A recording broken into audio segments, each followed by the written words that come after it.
सकाळी थोड तिरप्या झालेल्या उन्हात घाईनेच कल्पी तालुक्याला निघाली होती. दिवाळी जवळजवळ आठवड्यावर आली होती म्हणून कालच तिने पाटलाकडून उसनवारी काही पैसे घेतले होते. म्हातारीला आणि तिला नवीन कपडे आणि घरात बाजार भरायचा असा तिचा बेत होता. कल्पीचं नाव कल्पना होतं पण सारा गाव तिला कल्पी अशीच हाक मारायचा. तिच्या सौंदर्याची तिच्या नावाप्रमाणे फक्त कल्पनाच केली जाऊ शकते, एवढी ती सुंदर होती. तिची छोटीशी हनुवटी, लाल डाळिंबाच्या दाण्यासारखे तिचे ओठ, तपकिरी रंगाचे तिचे पाणीदार डोळे खूपच बोलके होते. तिच्या रेशमी केसांची वेणी आज तिने घातलेल्या पंजाबी ड्रेसची आणखी शोभा वाढवत होती. एखादा मूर्तिकार आपल्या कलेमध्ये जीव ओतून काम करतो अगदी तसंच देवाने सुद्धा हिला घडवलं असावं असा भास कित्येक वेळा होऊन जायचा. शेतात राबून कष्ट करून तिचं हाडपेर मजबूत झालं होतं.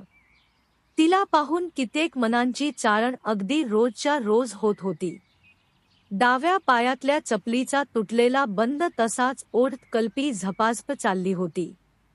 रस्त्याच्या दुतर्फा असलेल्या खाचरातील पिवळसर झालेल्या भाताच्या रोपांनी डोकी वर काढली होती. त्यावर पडलेलं दव सकाळच्या उन्हात मोत्यासारखं चमकत होतं. पण त्या अस्सल नैसर्गिक सौंदर्याला लाजवेल असं सौंदर्य रस्त्याने चाललं होतं. आणि म्हणूनच कदाचित दोन्ही बाजूच्या बांधावरील रानफुलं थोडीशी खजील झाली होती. इतक्यात अचानक तिच्या जवळ एक मोटारसायकल येऊन थांबली. मोटरसायकलवर नुकताच 25शीत पाऊल टाकलेला पाटलाचा लेक युवराज होता. मध्यम बांधा, तरतरीत नाक, गोरा वर्ण सगळं कसम रुबाबदार होतं. पण त्याची नजर मात्र वासनेने भरलेली होती. गेले कित्येक दिवस युवराज कल्पीच्या मागावर होता. पण त्याच्या जाळ्यात सापडेल ती कल्पी कसली? परिस्थितीने जरी गरीब असली तरी कल्पी निडर होती. आणि तसंही पाटलाच्या पुढे जायची युवराजची काय बिशान. पाटील भला माणूस होता. अन्यायाविरुद्ध कायम पुढे असायचा. गावात पाटलाला मानणारा वर्ग मोठा होता. दिसताना कठोर दिसणारा पाटील मनाने मात्र सौम्य होता. याउलट त्याचा हा लेक मात्र टार्गट निघाला होता. कल्पी दिवसभर पाटलाच्या शेतात राबत असायची. कष्टाची भाकर खायची. काय मग कुठं? आमच्याकडं पण लक्ष ठेवा थोड. कल्पीला काही समजायच्या आतच मोटरसायकलवर बसलेला युवराज बोलला. काय नाय तालुक्याला चालले, खाली मान घालून कल्पी उद्गारली. कल्पीला त्याच्या नजरेचा ठाव माहीत होता. पण काय करणार, तो पडला पाटलाचा लेक. त्याच्या विरोधात काही बोलावं तर काम जायची भीती तिला वाटायची. येऊ का मग सोडवायला? थोडासा मिश्किलपणे युवराज म्हणाला. मानेनेच नकार देत कल्पी तिथून निघून गेली. तसा युवराज कल्पीला मनातून आवडायचा. पण त्याचं आणि आपलं जमणार नाही या विचाराने ती शांत राहायची. हा असा प्रकार आठवड्यातून 4 वेळा तरी ठरलेलाच असायचा. पण कल्पी मात्र काही केल्या त्याला भीक घालत नव्हती. ना बापाचा आसरा ना भावाची सोबत, त्यात वाट्याला आलेली गरिबी. या परिस्थितीत देवाने तिला दिलेलं नितळ सौंदर्य कित्येकदा तिला शाप वाटायचं. आईची जबाबदारी होतीच तिच्यावर. दोघी मिळून खूप कष्ट करायच्या. बापाच्या माघारी त्यांची होती तेवढी जमीन चुलत्यांनी हिसकावून घेतली होती. त्यांच्या वाटल्यावर एक शेत होतं. त्यात पुरेसं उत्पन्न होत नव्हतं म्हणून दोघी मिळून मजुरी करायच्या. आल्या दिवसाला गावातल्या कितीतरी पोरांच्या घाणेरड्या नजरेचा सामना कल्पीला करावा लागायचा. बघता दिवाळी येऊन निघूनही गेली. भात काढणीच्या कामाने जोर धरला होता. शेतात पिवळसर धान्याच्या राशी लागत होत्या. भाताची उडवी रचल्या जात होती. कल्पी आईसोबत मजुरी करत राबत होती. कल्पीच्या हातात एकदा का विळा आला की सपासप शेतातील भात आडवं होत होतं. लोकांची लगबग चालू होती. जिथं भात काढून झाला आहे तिथे हरभरा वाटाण्याच्या पेरण्या चालू झाल्या होत्या. मध्येच डोंगरावर एखादा ढग जमा झाला की मात्र लोकांची पळापळ व्हायची. वातावरणात थंडी जाणवू लागली होती. जीवनातलं खरं सुख, खरा आनंद आपल्या शेतात पिकलेल्या सोन्यासारख्या धान्याकडे पाहून होतो. यात वावगते काय? दिवसभर काबाड कष्ट करून गाव रात्रीच्या अंधारात लवकरच गुडूप होऊन जायचा. आज सकाळी कल्पीला जाग आली तेव्हा तिची म्हातारी आई अजून अंथरुणात पडून राहिली होती. एरवी भल्या पहाटे उठणारी आई आज अजून कशी काय झोपली म्हणून कल्पी म्हातारी जवळ गेली. म्हातारीच्या अंगात ताप भरलेला होता, तिला थंडी वाजत होती. कल्पीच्या काळजात चर्र झालं. आई आजारी आहे यापेक्षा आईचा इलाज कसा करायचा याचीच काळजी कल्पीला वाटून गेली. तिने घाईनेच आईला चहा नेऊन दिला आणि तशीच ती पाटलाच्या घरी जायला निघाली. पाटील वाड्याच्या दारात उभा राहून मिसरीने दात घासत होता. पाटलीन बाई बंबाला जाळ लावण्यात व्यस्त होती. वाड्याच्या दारातून कल्पीला आत शिरताना पाहून पाटील तिला म्हणाला, कल्पे, आज सकाळी काय काम काढलं? थोडीशी खजील होत कल्पी बोलली, म्हातारी सकाळपासून आजारी आहे, थोडे पैसे मिळाल तर. कल्पीचं बोलणं मध्येच तोडत पाटील म्हणाला, आता पैसे मिळणं थोडं अवघडच आहे. मनातून नाराज होत कल्पी परत बोलली, बघा की काय होतंय का. पाटील कुणाच्याही मदतीला चटकन धावून जाणारा माणूस होता. पण जेव्हा त्याचा नाईलाज असेल तेव्हा तो काहीच करत नसे. 2 दिवसांनी मिळतील बाळा पैसे, आता तरी नाही माझ्याकडं, समजावण्याच्या आविर्भावात पाटील कल्पीला म्हणाला. कल्पी तशीच खाली मान घालून माघारी फिरली.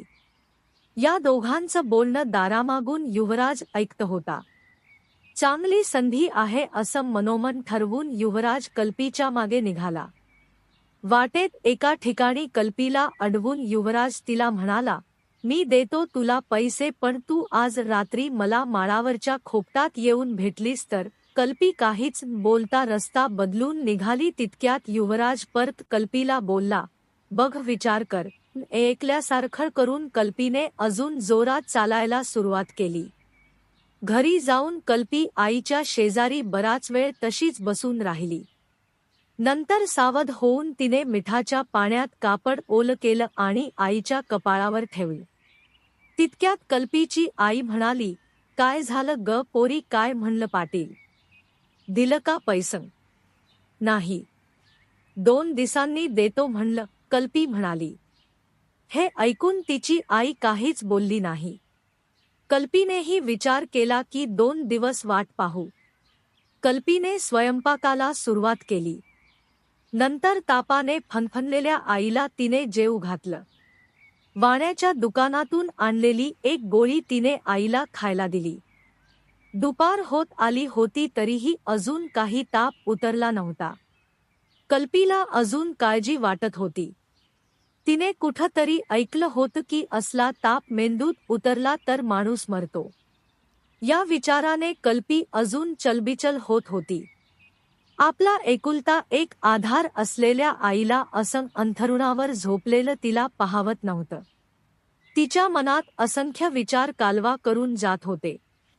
तेवढ्यात तिला युवराज पाटलाचे शब्द आठवले आणि तिने संध्याकाळी त्याला भेटण्याचा निर्णय घेतला. संध्याकाळ जवळ येत होती तसतशी कल्पीच्या मनाची धडधड वाढत होती. युवराज पाटील तिच्यासोबत काय करणार आहे याची तिला पूर्ण कल्पना होती. पण आईला ब्र करण्यासाठी तिला या प्रसंगाला सामोरं जावंच लागणार होतं. गावात अनेक जण पैशावाले होते पण निस्वार्थपणे मदत करणारा एकमेव पाटील होता. पण आज तो मजबूर होता. आणि तसंही गावातल्या लोकांच्या बोच्या नजरा कल्पीला ठाऊक होत्या म्हणून हाच एक पर्याय तिच्याकडे शिल्लक राहिला होता. घरातली बाकी कामं उरकून कल्पी माळाच्या दिशेने निघाली. कार्तिक महिना चालू होता. वातावरणात थंडीची लाट होती. जागोजागी शेकोट्या पेटलेल्या होत्या. कोणी पाहू नये म्हणून कल्पी आडवाटेने निघाली होती. गवतावर दव पडलेलं होतं. कशाचीच तमान करता कल्पी चालली होती. एकदाची ती खोपटापाशी येऊन थांबली. युवराज दारात उभा राहून तिचीच वाट पाहत होता. तिला पाहताच त्याच्या चेहऱ्यावर राक्षसी हास्य उमटलं. त्याने तशीच कल्पीला आत ओढली. एखाद्या वाघाला जसं सावज सापडाव तसंच कल्पी त्याच्या तावडीत सापडली होती. गालावर ओघळलेला अश्रू तसाच ठेवून कल्पी खोपटाच्या छताकडे पाहून आल्या प्रसंगाला तोंड देत तशीच निपचित पडून राहिली होती. युवराज नामक नराधम तिच्या शरीराचे लचके तोडण्यात मशगूल होता. एखादं सुंदर फूल चुरगळल्या जावं तशी कल्पी चुरगळल्या जात होती. वासनांधांना गरीब श्रीमंत अशी तफावत नसते, त्यांना जात नसते. फक्त आपली तहान काशी भागेल हाच विचार त्यांच्या मनात असतो. थोड्या वेळाने तो बाजूला झाला. आपली वासना शमवून तो समाधानी झाला होता. काहीच न बोलता त्याने खिशातून काढलेल्या नोटांचा बंडल कल्पीकडे भिरकावला आणि तिथून निघून गेला. रात्रीच्या अंधारातली शांतता भेद त्याची फटफटी फटफट करत निघून गेली. कल्पी अजूनही तिथेच बसून होती. असंख्य विचाराने तिच्या डोक्यात थैमान घातलं होतं. अंगावरचे कपडे सावरत इच्छा नसतानाही तिने तो बंडल उचलला आणि ती घराच्या दिशेने चालू लागली होती. आपल्या आईचा इलाज होईल हेच काय ते समाधान तिच्याकडे शिल्लक राहिलं होतं. स्वर्गातल्या अप्सरेलाही लाजवेल इतकं नितांत सुंदर देखणं सौंदर्य आज शापित ठरलं होतं.